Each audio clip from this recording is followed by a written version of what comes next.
आज देवदेव महादेव मंदिर रे लगी रही प्रबल भिड़। आज शैवपीठ चढ़ चंचल कारण आज देवदेव महादेव महाशिवरात्रि और जागर ओषा भक्त माने पालन करुछंती। तेणु बालेश्वर सहर समस्त शिव मंदिर रे भक्तों भिड़। सकाळु सकाळु भक्त माने शिवालय रे पहुंची बाबा भोलेनाथ को पूजा अर्चना करथिले। बाबा को आज उपवास रही पूजा कले समस्त कामना पूर्ण हुए बोली विश्वास रही। एही परिप्रेक्षी रे सदर विधायक मानस कुमार दत्त विभिन्न मंदिर परिदर्शन करने सह भोलेनाथ को दर्शन करिथिबा लक्ष्य करा जायछि। सहरर पुराना बालेश्वर स्थित बाबा बाणेश्वर, झाड़ेश्वर मंदिर, राधाकृष्ण जीव मंदिर, पणुआपदा स्थित मंदिर, मठसाई स्थित गंगेश्वर मंदिर, माकलपुर स्थित नाथपाणी मंदिर रे प्रबल भिड़ परिलक्षित होइथिला।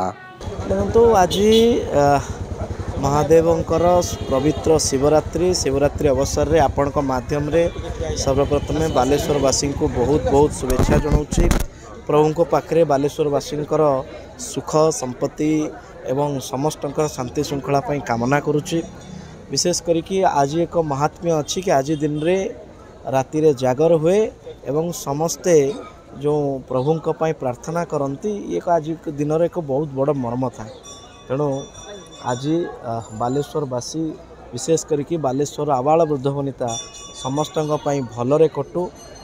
विशेष करी बालेश्वर प्रशासन तरफ जो भाया भाव में सब मंदिर रे सुव्यवस्था करा जाइछि एवं भक्त मानकर जमती भिड़ देखा जाउछि ताकू श्रृंखलागत करने जो प्रकार पदक्षेप मान ग्रहण करा जाइछि समस्त को साधुवाद जनाऊँगी। पुणी थे निवेदन करुच्ची कि ये भाया एक बड़ दिन में समस्त मंदिर कमिटी हो, परिचालना सदस्य वृंद हूँ, बालेश्वरवासी हूँ, समस्ते केमिति शांति श्रृंखला दिवस को पालन करेंगे से समस्त को निवेदन कर। सारा भारत वर्षर महाशिवरात्रि एक बड़ पर्व ताकू आमे महाप्रभु को शिव को पूजा अर्चना करचु।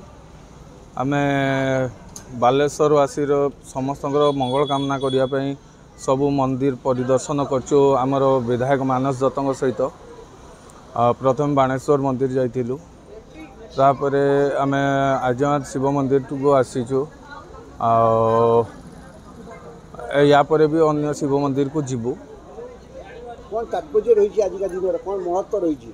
महत्व ये हूँ महाशिवरात्रि। शिव को पूजा करुचु, आमे शिव को पाखरे आमे आराधना करुचु।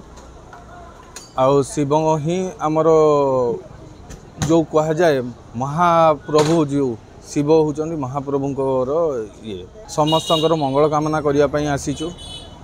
बालेश्वरवासी हो, देशर हो, समस्त मंगल कामना करने आसीचु। हाँ, आज मंदिर जाइथिलु, पूजा कलु, तापर राति रे उजागर रही दीप जाळिबु, समस्त भल करूँ।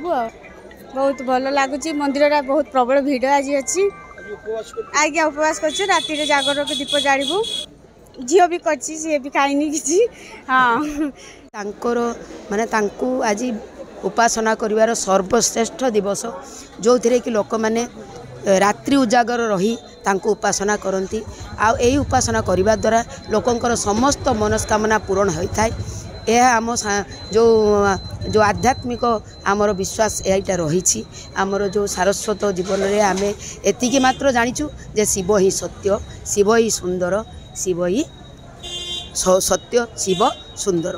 तेणु तांकु उपासना कले मु भावुची मोर जी विश्वास तांकु निश्चय उपासना कले जदि मन प्राण ध्यान देगी आम निश्चय उपासना करें आमर समस्त मनस्कामना पूरण हम एवं तांकर आशीर्वाद आमको मिलिबो। आमे तांकर आशीर्वाद नहीं जीवन यापन करूँ। तांकु छाड़ी आम जीवन अस्तित्व किछि नाही। से ही आमर सबू किछि सत्य, शिव सुंदर। जय महादेव, जय शिव।